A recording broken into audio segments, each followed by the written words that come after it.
우리 주 예수 그리스도의 아버지 하나님을 찬송하리로다. 그의 많으신 긍휼대로 예수 그리스도를 죽은 자 가운데서 부활하게 하심으로 말미암아 우리를 거듭나게 하사 산 소망이 있게 하시며 썩지 않고 더럽지 않고 쇠하지 아니하는 유업을 있게 하시나니 곧 너희를 위하여 하늘에 간직하신 것이라. 하나님은 영이시니 예배하는 자는 반드시 성령님에 이끌려 진리를 따라 아버지께 예배할지니라. 아멘.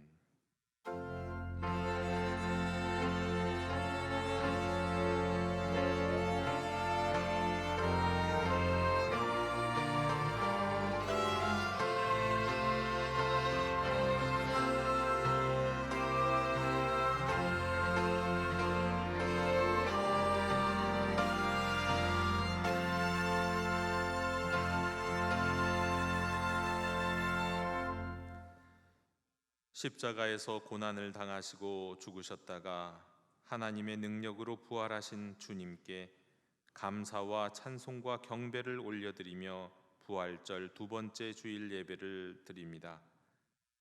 영광을 받으시기에 합당하신 하나님 아버지, 이 시간 부활의 감격을 안고 마음과 뜻과 정성을 다해 드리는 우리 예배를 기쁘게 받아 주옵소서.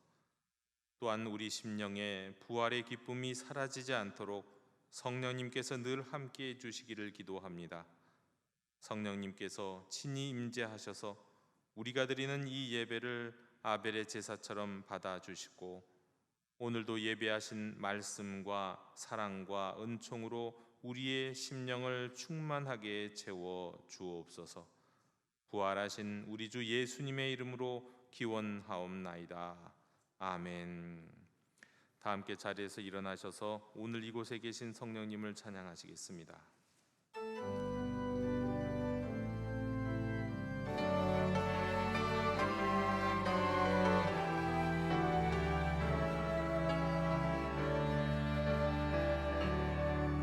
오늘 이곳에 계신 성령님, 우리에게 말씀하시고 우릴 가르치소서. 닫힌 우리 맘 열어주시고 주의 빛으로 밝혀 우릴 인도하소서. 주님보다 앞서지 않고 겸손하게 주님의 말씀 기다리니 주님 손에 우릴 드립니다. 사랑으로 인도하소서.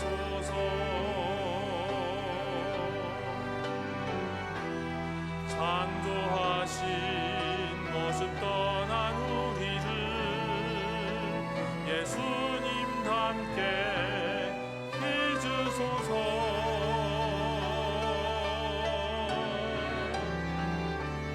주님보다 앞서지 않고 겸손하게 주님의 말씀 기다리니 주님 손에 우릴 드립니다. 사랑으로 인도하소서. 사랑으로 말씀하소서.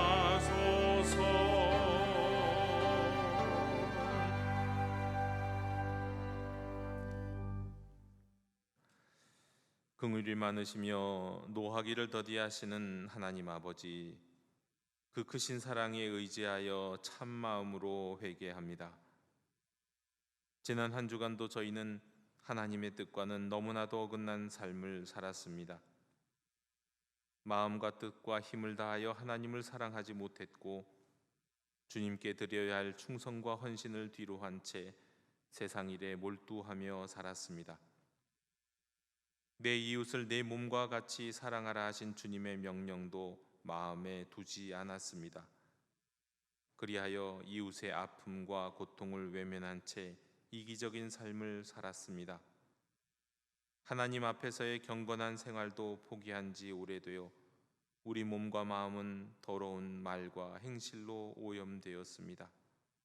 주여, 부활하신 주님과 함께 죄와 사망을 이기고 승리하는 삶을 살고픈데 십자가에서 죽으신 주님만 바라보고 의지하는 저희들의 연약함을 불쌍히 여겨 주시옵소서. 긍휼을 베풀어 주시옵소서.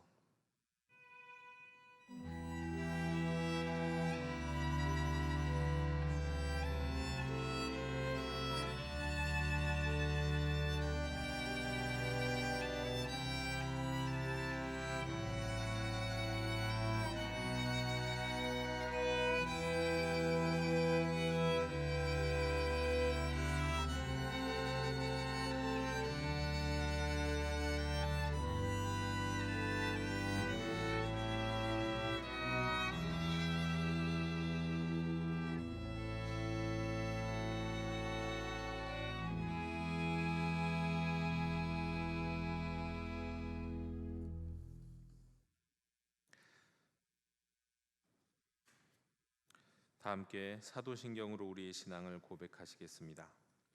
나는 전능하신 아버지 하나님 천지의 창조주를 믿습니다. 나는 그의 유일하신 아들 우리 주 예수 그리스도를 믿습니다. 그는 성령으로 잉태되어 동정녀 마리아에게서 나시고 본디오 빌라도에게 고난을 받아 십자가에 못 박혀 죽으시고 장사된 지 사흘 만에 죽은 자 가운데서 다시 살아나셨으며 하늘에 오르시어 전능하신 아버지 하나님 우편에 앉아 계시다가 거기로부터 살아있는 자와 죽은 자를 심판하러 오십니다. 나는 성령을 믿으며 거룩한 공교회와 성도의 교제와 죄를 용서받는 것과 몸의 부활과 영생을 믿습니다. 아멘. 다 함께 자리에 앉으셔서 성시교독 10번을 교독하시겠습니다.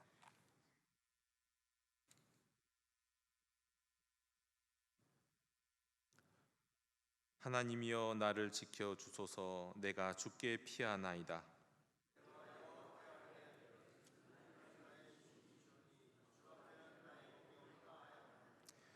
땅에 있는 성도들은 존귀한 자들이니 나의 모든 즐거움이 그들에게 있도다. 나는 그들이 드리는 피의 전제를 드리지 아니하며 여호와는 나의 산업과 나의 자네 소득이시니 나의 분깃을 지키시나이다.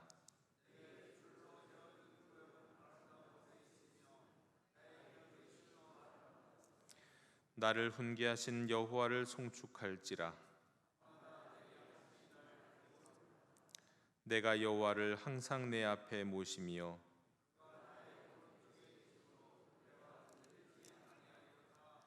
아멘.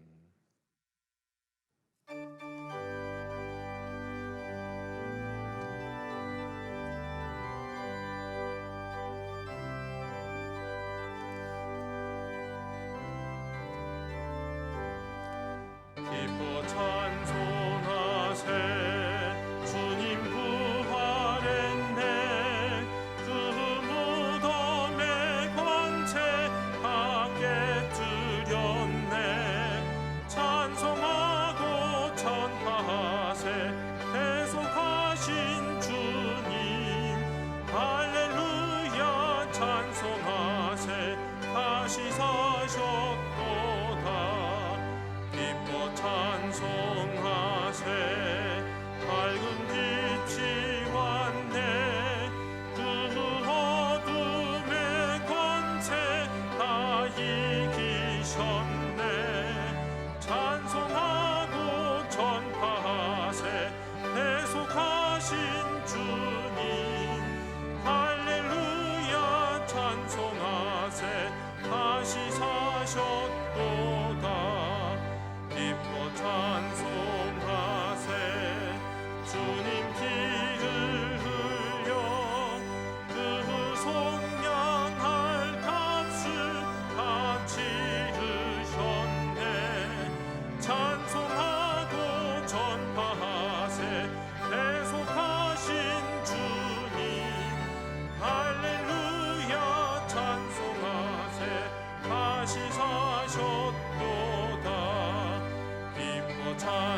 우주 만물을 창조하시고 우리의 생사화복을 주관하시는 하나님 아버지, 죄 많은 저희들에게 날마다 새 생명을 주시고 일용할 양식을 주시고 평안과 기쁨을 주시는 하나님께 영광과 존귀와 찬양을 올려드립니다.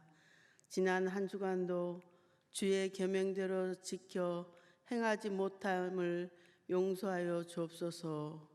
하나님의 형상대로 태어난 저희들이 너무나도 자주 넘어지고 시험과 환난을 이기지 못하고 추악한 자태로 살았음을 고백합니다.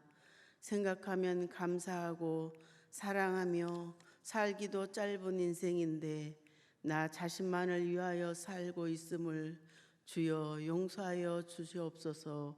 깊고도 넓은 주님의 마음을 본받게 하옵소서. 우리 각자에게 베풀어 주신 저마다의 달란트를 개발하고 활용하여 하나님을 향한 감사와 영광을 위해 쓰이는 저희들이 삶이 되게 하옵소서. 이 나라와 민족에게도 하나님의 크신 은총이 함께 하셔서 국가적으로 많은 어려움이 있는 이때에 믿는 저희들이 먼저 깨어서 기도하게 하여 주옵소서. 전쟁과 전염병, 기후 등 여러 가지 어려움으로 인해 지치고 상한 영혼들을 위로해 주시고 고통과 상처를 어루만져 치유해 주셔서 오직 소망과 감사로 흔들림 없이 살아가게 하옵소서. 특별히 간구하옵기는 영육간의 병든 몸과 마음의 상처들도 치료하시고 물질로 고통받는 성도들에게 넉넉히 흔들어 차고 넘치는 역사가 있게 하여 주시옵소서. 하나님의 뜻하심 속에 세우신 교회를 위해 기도합니다. 거룩한 성도의 본분을 잘 감당할 수 있는 저희들이 되게 하여 주시옵소서. 말씀에 순종하고 주님의 교회를 위해 헌신하게 하여 주시옵시고 뜨거운 역사가 강하게 샘솟는 교회 되게 하시고 부르짖는 기도마다 응답받는 축복의 장소가 되게 하여 주시옵소서. 말씀을 전하실 목사님에게 성령의 기름 부어 주셔서 그 말씀이 우리 삶 가운데 능력으로 나타나게 하여 주시옵소서. 예배를 위해 섬기고 봉사하는 헌신의 손길들을 기억하시고 저들의 삶을 축복하여 주시옵소서. 예배의 시종을 주님께 의탁하오며 거룩하신 예수님의 이름으로 기도드립니다. 아멘.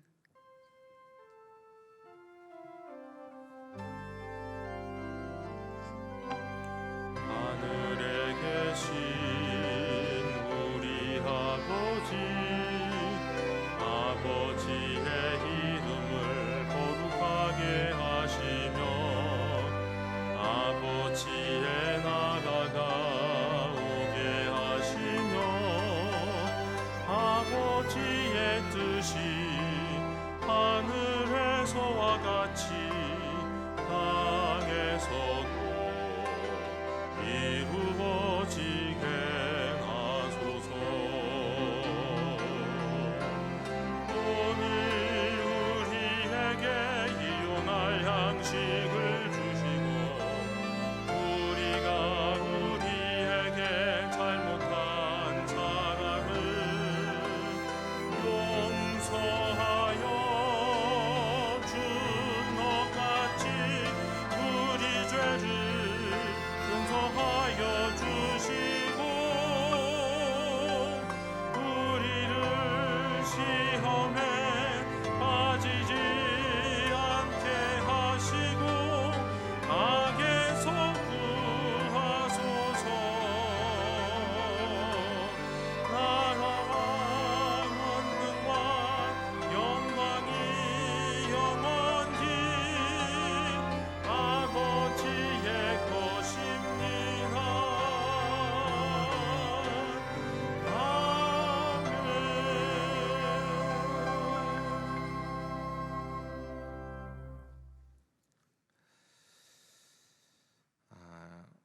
예배하는 공동체 우리 영도교회 주일 예배 오신 모든 분들을 축복하고 환영합니다.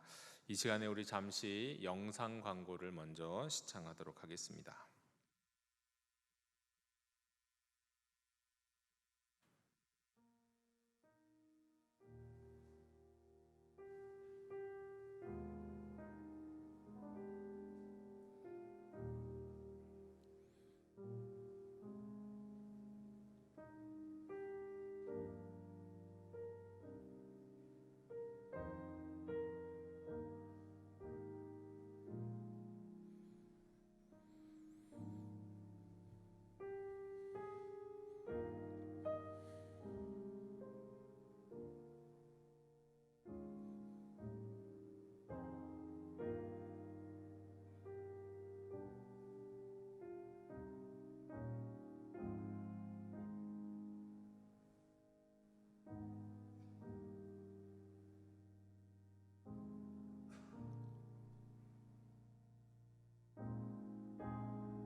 지난 사순절 기간 동안에 우리 기도로 채우는 십자가에 참여해 주신 모두 감사드립니다. 또 그리고 지난 주일 우리 부활절에는 또 그 부활의 기쁨을 가족 찬양제를 통하여서 함께 나눌 수 있었음에 감사드리고 또 참여해 주신 모든 분들께 감사드립니다.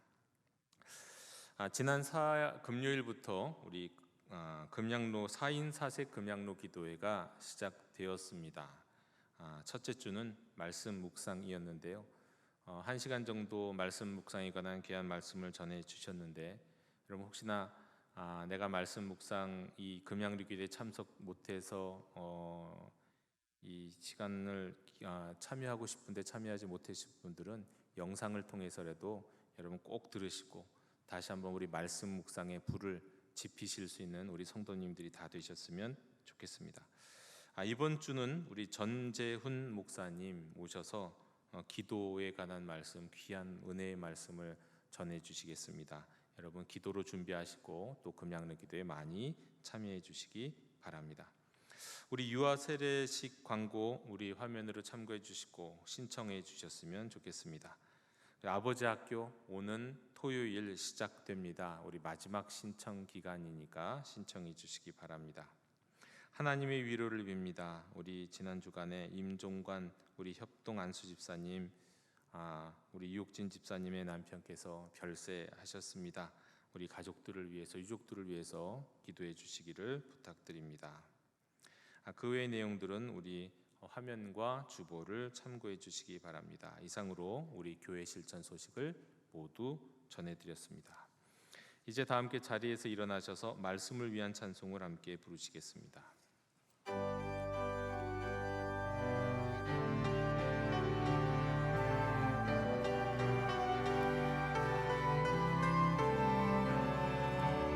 말씀하소서 여호와여 온 맘 다하여 듣겠나이다. 성령 하나님이여 평화 내려주소서.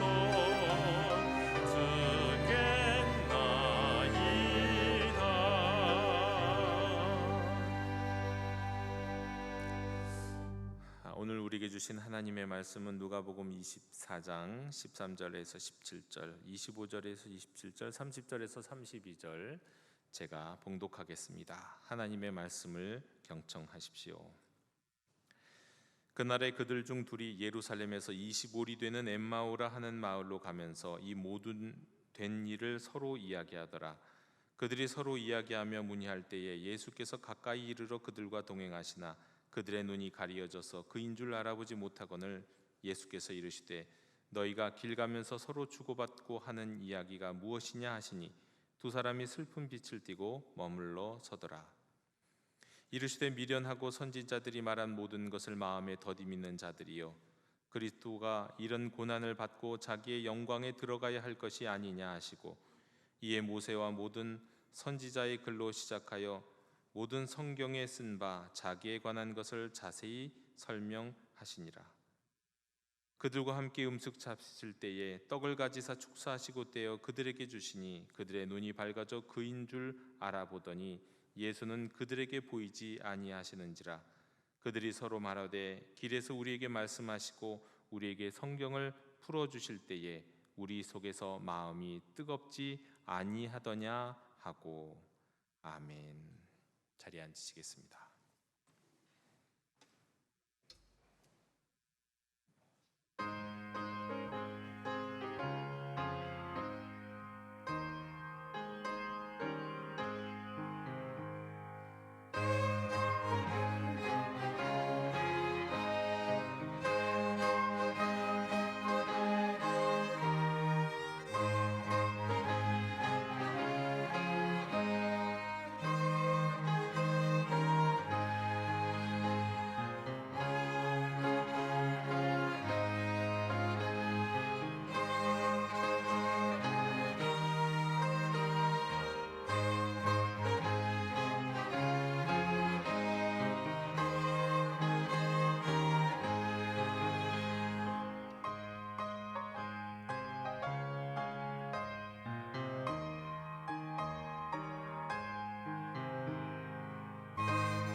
아멘. 그리스도 부활하셨습니다. 진실로 부활하셨습니다. 우리 주님은 십자가에서 죽으시고 사흘째 되는 날 새벽에 부활하셨습니다. 천지의 진동과 함께 천사가 내려와서 무덤을 지키던 병사들을 두려워 떨게 하시면서 무덤 문을 여셨습니다. 그런데 한 가지 오해하지 말아야 할 것은 우리 주님이 부활하시기 위해서 무덤 문이 꼭 열릴 필요는 있었다 없었다? 우리가 한정할 필요는 없다는 겁니다. 우리 예수님 부활의 몸은 환영이 아니라 진정한 부활의 몸이시지만 이 세상에 속한 몸이 아니시기에 공간과 물질을 초월하시는 몸이시기도 합니다. 실제로 오늘 우리가 읽은 성경 본문 뒤에 이야기에 보면 우리 주님은 호련히 닫혀있는 공간 한가운데 나타나시잖아요. 이것만으로 보아도 무덤 문이 부활하신 예수님을 사실은 막을 수 없었음을 알 수 있습니다. 따라서 우리 주님이 부활하신 시간을 반드시 부활절 그 새벽 돌문이 열린 시간으로 특정하는 것도 정확하지 않을 수 있습니다. 하지만 주께서 말씀하신 바 사흘 만에 살아나리라 말씀하신 것에 따라서 그날 새벽에 부활하셨으면 틀림없을 겁니다. 이렇게 보면 무덤이 열린 것은 오로지 이를 찾아온 여인들 그리고 지키고 있는 군병들에게 주님의 부활을 보여주시기 위한 친절하신 하나님의 배려였다, 이렇게 생각할 수도 있습니다. 여하간 우리 주님 예수 그리스도 진실로 부활하셨습니다. 온 세상 모든 종교와 제국과 이념의 창시자들이 다 지금 무덤 아래 있잖아요. 그 누구도 다 무덤 아래 있는 사람들입니다. 존재입니다. 그러나 오직 예수님만 유일하게 부활하셨습니다. 바로 이 점이 우리가 오직 예수님을 믿는 이유입니다. 그날 오후였습니다. 12 제자 외의 제자 무리들 가운데서 두 사람이 예루살렘에서 엠마오라 하는 마을로 가고 있었습니다. 엠마오는 예루살렘에서 25리, 약 12km 거리의 인근 마을입니다. 근데 지금은 정확하게 어딘지는 알 수 없는 그런 마을이었습니다. 그들은 그날 새벽에 여인들과 제자들에게서 들려왔던 이야기를 하면서 주고받으며 걸어가고 있었습니다. 다름 아닌 예수님의 부활이 있었다라고 하는 이야기였습니다.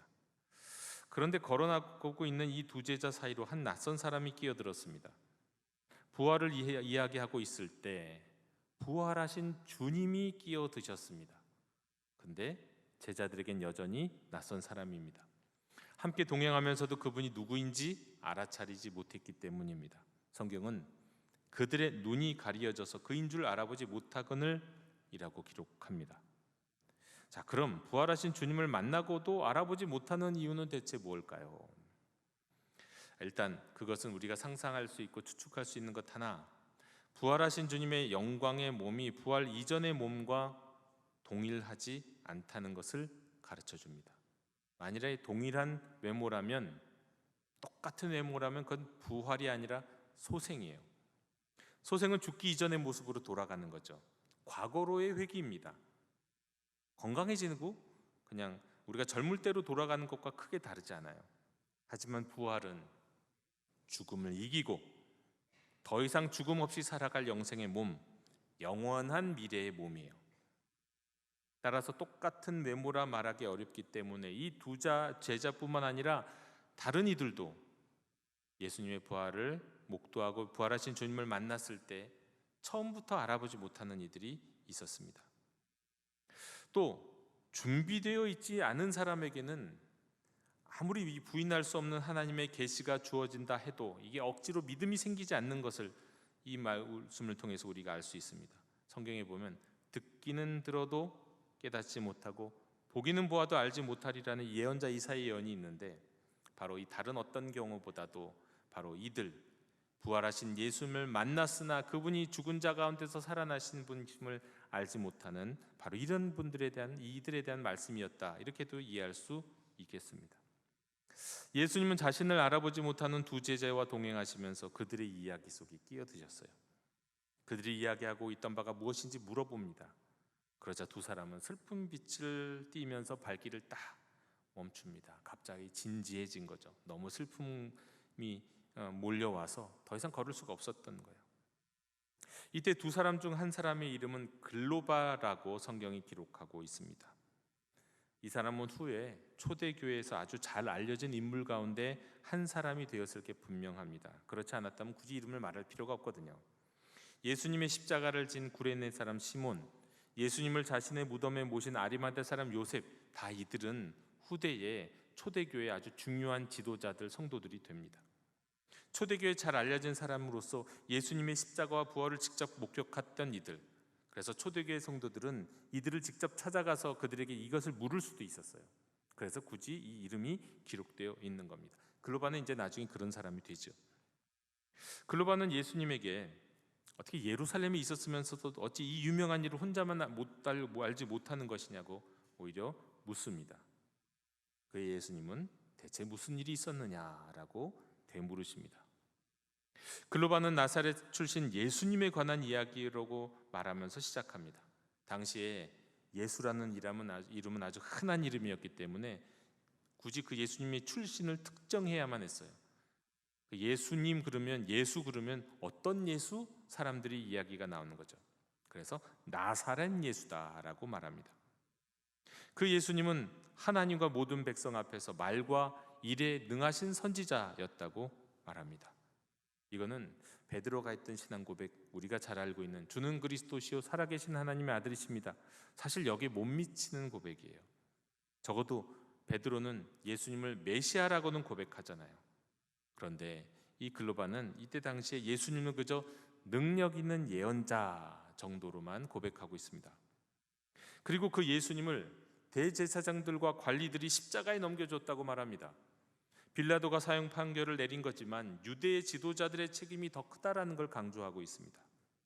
또 그분이 이스라엘을 속량할 자, 곧 이스라엘을 로마로부터 해방시키실 분이라고 기대했다고 말합니다. 이건 많은 유대인들 그리고 많은 제자들의 기대했던 바이기도 합니다.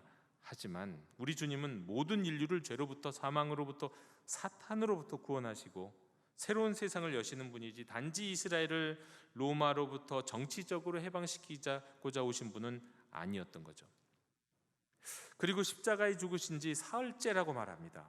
이 사흘 예수님이 말씀하셨던 사흘이에요. 사흘째 되는 날 다시 살아나리라. 그러나 또 당시에 보면 유대인들의 이 민간 신앙에는 어떤 신앙이 있었냐면요, 죽은 사람의 영혼이 몸에서 떠나게 되는 날이 사흘째라고 했어요. 이 사흘은 아주 또 중요한 날이기도 합니다. 장례의 과정 가운데 말이죠. 자, 이날을 그래서 어떤 뭔가가 변화가 일어날 것인가를 기대하게 되는 그런 날이었어요. 자, 이어서 오전에 들었던 이야기를 전하기 시작합니다. 예수님의 무덤에 갔다가 부활하셨다는 천사의 나타남을 보았던 여인들이 있었다고요. 그리고 그녀들의 이야기를 듣고 또 이것을 확인하기 위해서 그 무덤에 달려갔던 제자들도 있었다고요. 그리고 마지막으로 그들과 여자들이 말한 바 빈 무덤을 보았지만 예수는 보지 못하였다라는 이야기를 합니다. 예수를 보지 못하였다. 이거는 실로 지금 눈으로 보고 있으면서도 보지 못하는 이들이 할 말은 아니에요. 자신들은 지금 눈으로 예수님을 보고 있으면서도 오전에 제자들이 예수를 보지 못했다는 이 말을 할 것이 아니라는 거예요. 그러니까 예수님 부활하신 것을 나타나는 정황이 분명히 있었습니다. 빈 무덤, 그리고 진동하고 또 깜짝 놀라는 이런 이야기들이 전해졌잖아요. 그러면 예수님이 부활하셨다는 것을 믿고 감사하고 기뻐해야 될 것 같은데 그들의 고백은 우리는 부활하신 예수를 보지 못했다였어요. 그러나 이들은 지금 이 두 제자는 눈으로 보고 있으면서도 보지 못하고 있어요. 빈 무덤을 보고도 믿지 못하고 부활하신 예수님을 대면하고도 알지 못하는 제자들. 그러자 주님이 미련하고 선지자들이 말한 모든 것을 마음에 더디 믿는 자들이여 라고 질책하셨어요. 그리고 계속해서 말씀하십니다. 말씀의 요지는 이거였습니다. 그리스도가 이런 고난을 받고 자기의 영광에 들어가야 할 것이 아니냐. 이 말씀은 그리스도가 십자가에 죽으시고 영광, 부활, 그 부활하셔야 한다는 말씀이에요.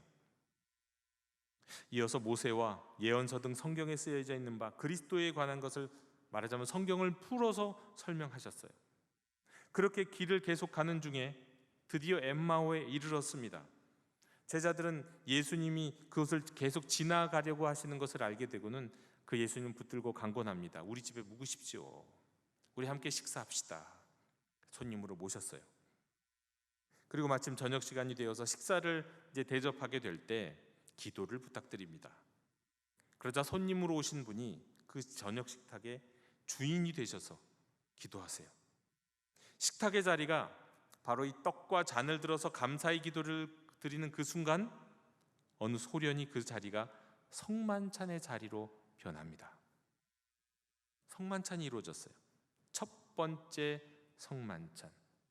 예수님이 십자가에 죽으시기 전에 이루어졌던 성만찬의 원형이 있다고 한다면 부활하신 주님과 함께 이루어지는 첫 번째 성만찬이 이 엠마오에서 이루어졌습니다. 바로 그때 이 두 제자의 눈이 밝아졌어요. 예수님을, 부활하신 예수님을 드디어 알아보게 된 겁니다. 그런데 바로 그 순간 부활하신 주님이 그 자리에서 호련히 사라지셨습니다. 함께 걸어왔는데 성경을 풀어 설명하시면서 십자가 고난을 받은 분은 부활하셔야 된다고 말씀하셨던 그분이 부활하신 바로 그 예수님이구나라는 것을 깨닫는 순간에 진리이시고 계시이신 그분께 눈이 딱 열리는 그 순간 그분을 더 이상 볼 수 없게 되었습니다.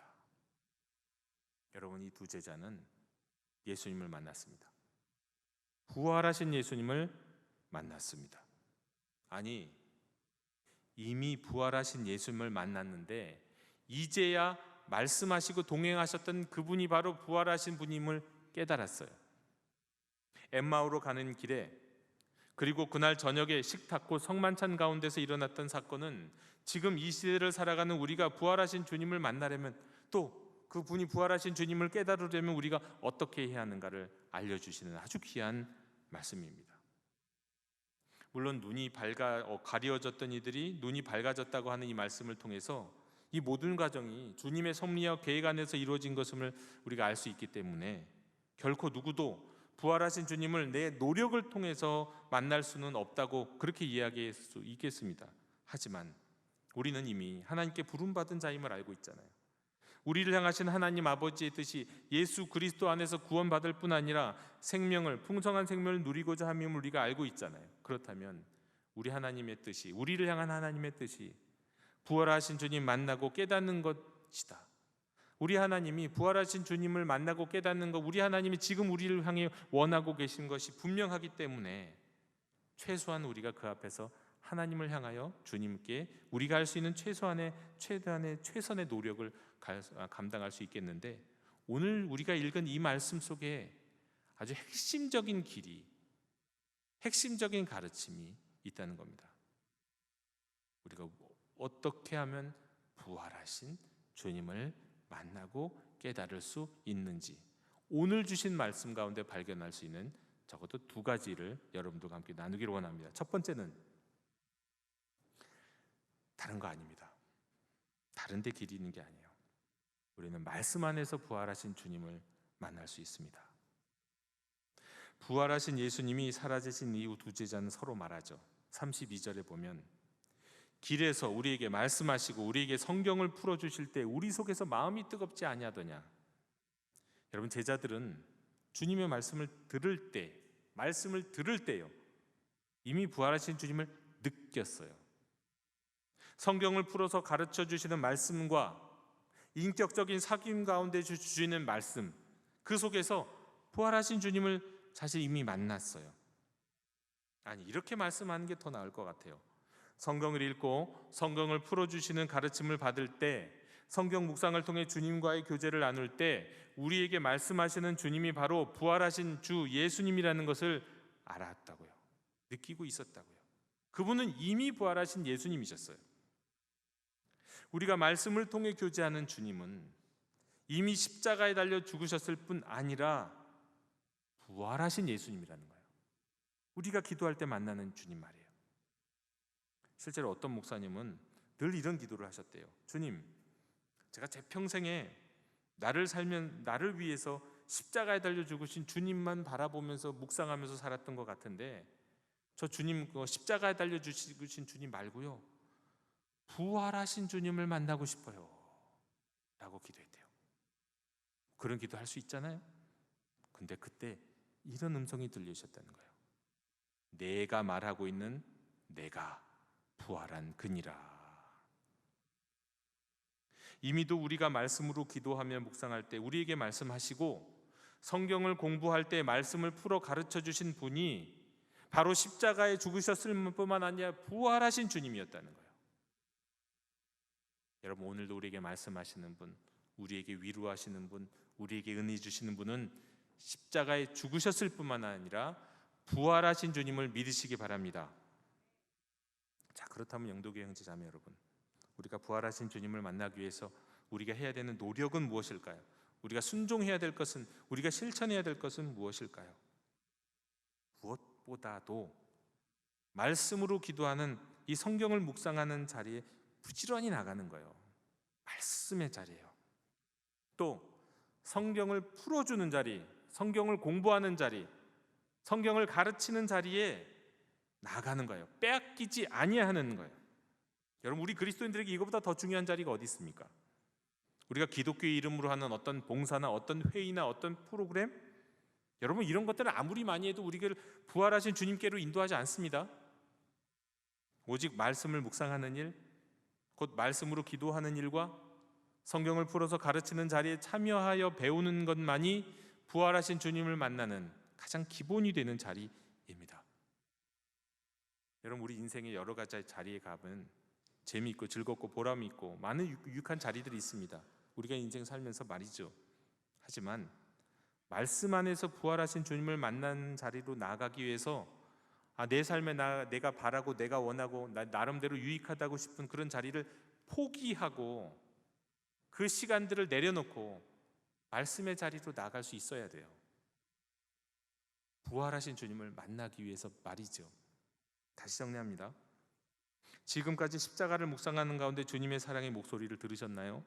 바로 그분이 십자가에서 죽으셨을 뿐만 아니라 부활하신 주님, 죽음을 이기시고 부활하신 분이심을 믿으시기 바랍니다. 그리고 말씀을 묵상하는 자리, 성경 공부하는 자리, 이 자리를 통해서 부활하신 주님을 만나는 일은 등한히 하면서 세상적인 모임과 교회 안팎의 기독교적 봉사와 모임에만 열심히 기울이는 거, 이거는 영생에 유익함이 없다, 이렇게 말씀드립니다. 말씀의 자리를 빼앗기지 말라는 거예요. 두 번째로, 성찬 중에 부활하신 주님을 만날 수 있습니다. 성찬 중이에요. 예로부터 오늘 읽었던 이 엠마오의 말씀은요, 누가복음 24장 23절 이하의 말씀은 주일 저녁 예배가 있던 시대에는 부활절 저녁에 성찬식을 거행하면서 함께 읽혀지던 말씀이에요. 수천 년 동안, 지난 2000년의 역사 속에서 그렇게 많이 읽혀졌어요. 여러분, 제자들은 예수님을 손님으로 초대했습니다. 환대했어요. 그리고 그 예수님을 그 식탁의 상석에 모시고 기도를 부탁드렸어요. 예수님은 그 식탁에 처음엔 손님으로 오셨지만 이내 주인으로 모셔졌어요.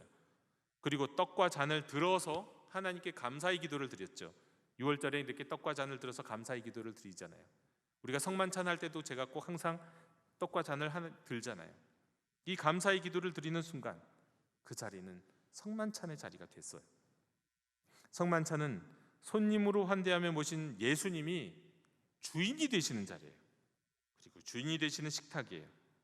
읽고 들려지는 하나님의 말씀이 아닌 보이는 하나님의 말씀이 되는 자리예요. 보이는 하나님의 말씀이요. 얼마 전에 우리 교회 한 권사님부터 전해들은 말씀입니다. 올해 우리 교회의 첫 성만찬 주일 때 성만찬이 이루어지는 자리에서 몇 부에 뵌지는 모르겠어요. 근데 본인이 참석하신 그 자리에서 성만찬을 드리는데 성만찬을 주관하시는 예수님이 보이시더래요. 이 강대상에서요. 너무도 감격하고 은혜가 넘쳐서 이 얘기를 제가 목사님한테 안 할 수가 없습니다 라고 저한테 말씀을 해주시더라고요. 우리 교회에서 드렸던 2023년에 드렸던 첫 성만찬 때에 이렇게 주님을 보게 되므로 그 다음 성만찬 때에도 내가 주님을 볼 수 있을까 하고는 기다리셨는데 다시 보지는 못했다. 지금까지는 그렇게 말씀하시더라고요. 근데 여러분, 성만찬이 이루어지는 자리에서 영적으로 주님을 보게 되는 은혜는 이게 신비주의거나 이상한 게 아니에요. 우리를 위해서 십자가에서 죽으시고 부활하신 예수님이 오늘날에도 우리가 성만찬을 거행할 때 그 성만찬을 집례하시고 성만찬을 잔치를 배설한다고 그러죠. 성만찬을 배설하시고 주관하시기 때문입니다. 성만찬을 소개하는 가장 아름다운 표현 가운데 하나가 보이는 하나님의 말씀이에요. 성만찬을 보이는 하나님의 말씀이라고 말해요.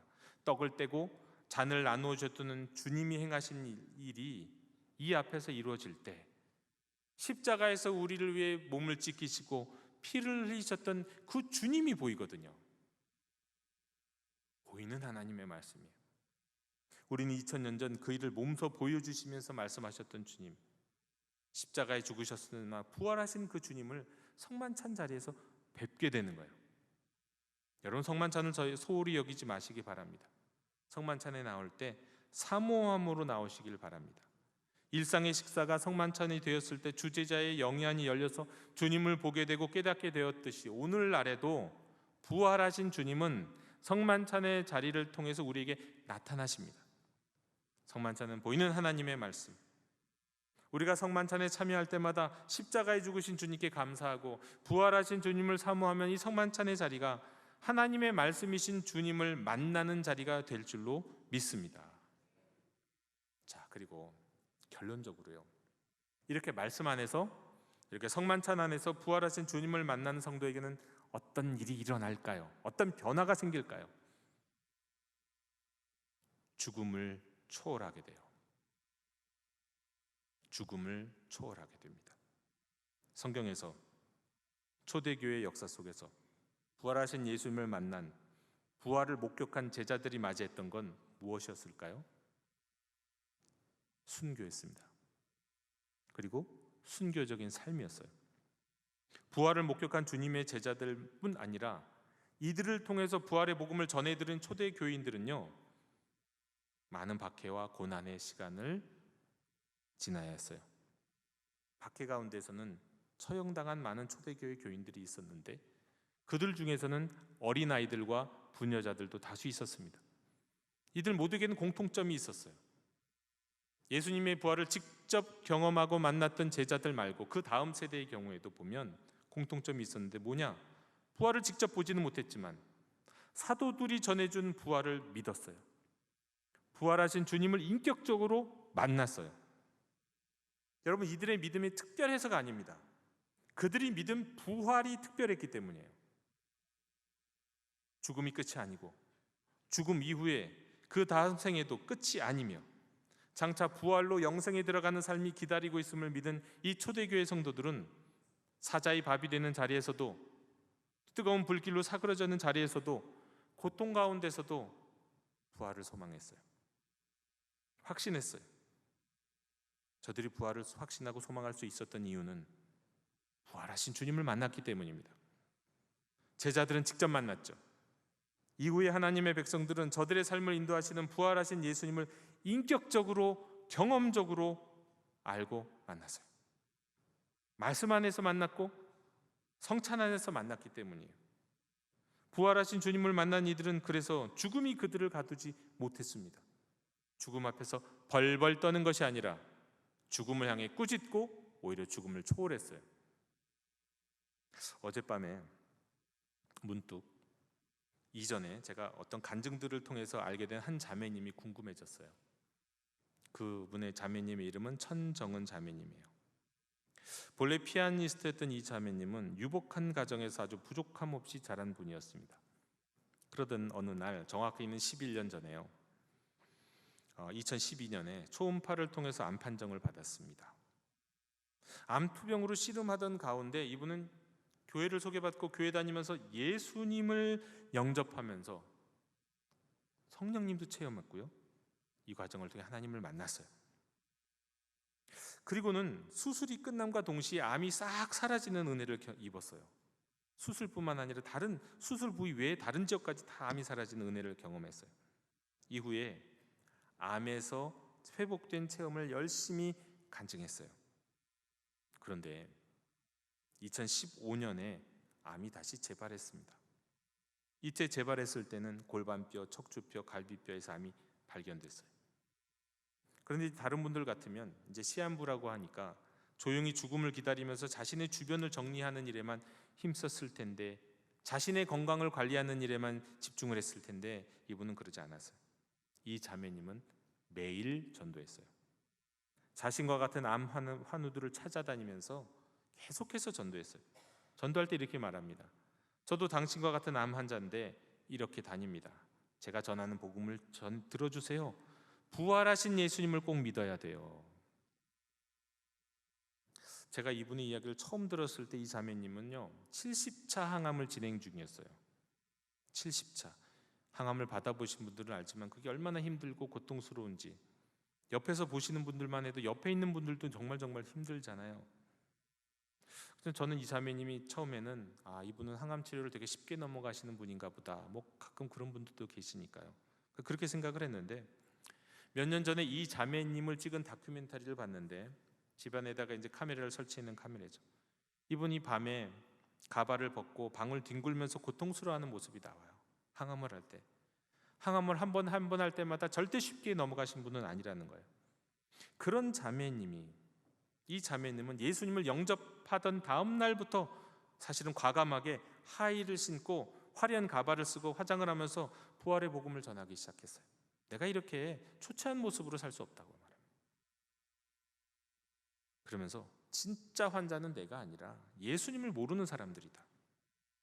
그러면서 많은 암 환우들에게 부활의 복음을 전했고 정말 많은 분들이 예수님을 영접했어요.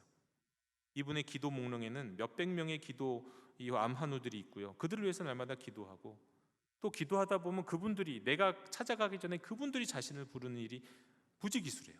하나님이 인도해 주신다는 거죠. 근데 문득 어젯밤 이분이 궁금했어요. 이게 몇 년 전에 제가 보았던 거거든요. 인터넷에 검색해 봤습니다. 그랬더니 지난 고난주간에 찍은 인터뷰 영상이 있더군요. 인터뷰하시는 분이 자매님을 소개하기를 자신이 생각하기에 이 땅에서 가장 용감한 분이라고, 가장 사랑이 많은 분인 것 같다고 하면서 이 자매님을 소개합니다. 자매님은 인터뷰 바로 전날까지 항암을 했어요. 118차. 가발을 쓰고 화장을 진하게 한 얼굴이 이제 자기를 소개하더니 저는 이제 나이 50 넘었습니다. 그러나 여전히 머리뼈부터 폐, 뼈 등의 온몸에 암이 전이가 되어 있는 말기입니다 라고 소개합니다. 그런데 여전히 밝은 모습이에요. 인터뷰하는 사람이 어떻게 이렇게 밝을 수 있냐고 묻자 이렇게 말하더군요. 제가 안전하다고 믿기 때문이에요. 제가 안전하다고 믿기 때문이에요. 여러분, 무엇 때문에 안전하다고 믿고 무엇 때문에 세상에서 가장 용감한 사람이란 이야기를 들을 수 있을까요? 이 여인이 그저 여인인데요, 그녀는 부활하신 주님을 만났기 때문입니다. 부활하신 주님으로 인해서 나의 미래는 누구보다도 안전하다고 믿기 때문이에요. 자신이 걸린 말기암은 이 영생의 차원에서는 감기만도 못한 거예요. 부활로 들어갈 하나님의 나라를 생각하면 말이죠. 근데 진짜 중요한 질병에 걸렸으면서도 알지 못하고 살아가는 사람들이 더 문제라는 거예요. 그래서 오늘도 정말 그들을 사랑하는 마음으로 부활의 복음을 전하고 있다는 겁니다. 여러분, 부활하신 주님을 만나서 죽음을 초월한 순교적인 삶을 살고 있는 아름다운 분이었어요. 저는 사실 어제 영상을 찾을 때 이분 돌아가시지 않았을까라는 생각으로 찾았어요. 근데 영상에서 여전히 인터뷰하고 있는 모습을 보면서 하지만 언젠간 하나님 부르시겠죠. 그것이 이 인터뷰의 제목에도 이렇게 써 있더라고요. 어쩌면 마지막 인터뷰. 형제자매 여러분, 말씀 안에서 우리가 부활하신 주님을 만날 수 있기를 축원합니다. 세상이 아닌 기독교적 봉사, 모임, 회의 아닌 말씀의 자리로 나아가십시오. 성만찬 가운데 부활하신 주님을 만나기를 원합니다. 여러분의 영안이 열려서 성만찬 가운데서 떡과 잔을, 아니 자신의 살과 피를 주시는 부활하신 예수님을 만날 수 있기를 원합니다. 그 열매로 죽음을 두려워하는 자, 죽음을 피하는 자가 아니라 죽음을 직면하면서도 죽음을 초월할 수 있는 진정한 부활신앙의 소유자, 사도들과 초대교회의 성도들과 어제 읽었던 영상을 제가 보았고 방금 소개해드렸던 이 천정은 자매님과 같은 참된 부활신앙의 소유자가 다 되실 수 있기를 주님의 이름으로 축원합니다. 기도하겠습니다. 주님, 저희 모두가 부활하신 예수님을 만나기를 원합니다. 부활하신 예수님을 깨닫기 원합니다. 말씀 앞에 나아가서 주님의 음성 듣게 해 주옵소서. 성찬 앞에 나아가 주님을 보게 해 주시옵소서. 죽음을 이기신 예수님을 믿으며 저희 또한 죽음을 초월하고 오직 부활의 복음을 세상에 전하게 해 주시옵소서. 부활하신 예수님의 이름으로 기도하옵나이다. 아멘. 이 시간 응답의 찬송 170장 부르시며 봉헌하시겠습니다.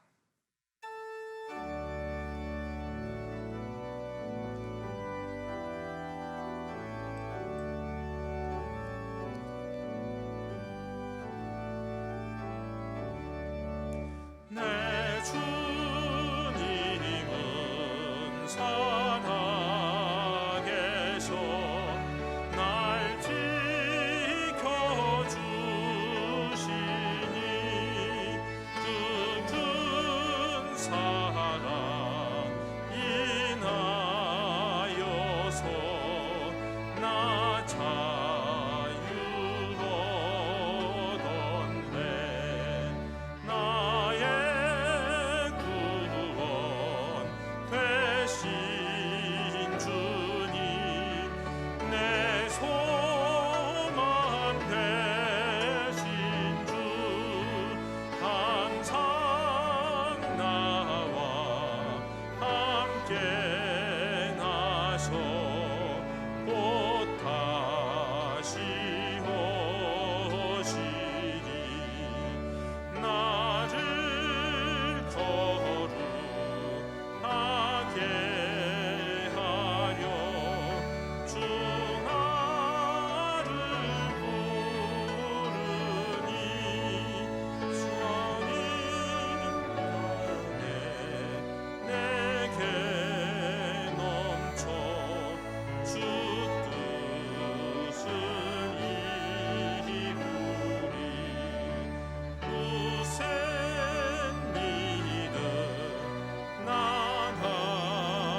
주님, 아무것도 아닌 저희들에게 풍성한 은혜를 날마다 내려주심에 감사드리며 이 시간 예물을 드립니다. 주일마다 주님의 부활하심을 기뻐하며 주일 헌금을 허락하신 모든 소득을 헤아려 10의 1조를 베풀어 주신 많은 은혜를 계수하며 감사 헌금을 하나님 나라 안에서 마땅히 감당해야 할 교회의 여러 사역들을 생각하며 중보하며 목적 헌금을 드립니다. 예물을 드리는 손길들의 자원하는 마음과 기뻐하는 마음 위에 갑절의 은혜를 주옵시고 몸과 마음과 삶에 주님의 평화를 내려 주시옵소서. 감사드리며 예수님 이름으로 봉헌기도 드리옵나이다. 아멘. 다 함께 자리에서 일어나셔서 결단의 찬양 함께 부르시겠습니다.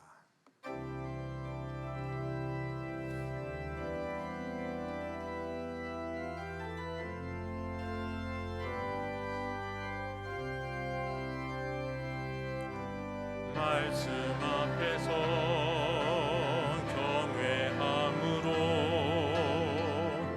주께 홀로 섭니다. 생명의 말씀 읽고 순종해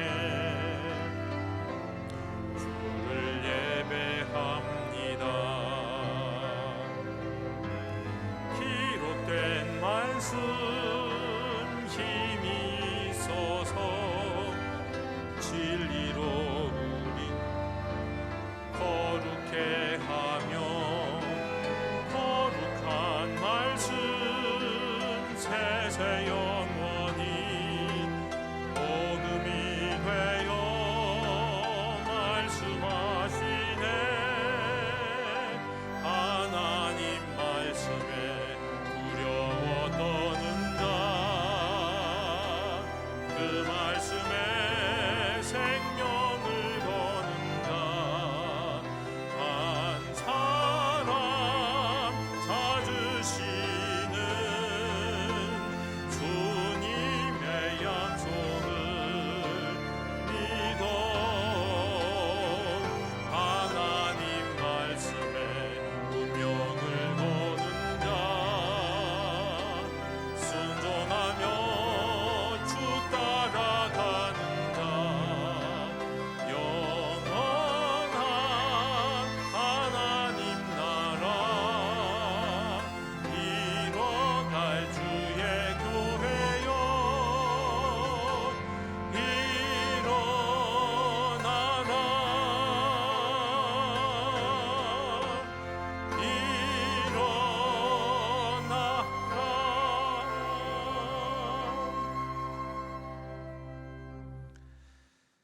지금은 부활하신 우리 주 예수 그리스도의 은혜와 하나님 아버지의 무한하신 사랑과 성령님의 사귐이 말씀 가운데 성찬 가운데 부활하신 주님 만나기를 사모하는 모든 하나님의 자녀 머리 위에 지금부터 영원토록 함께 계시기를 축원하옵나이다.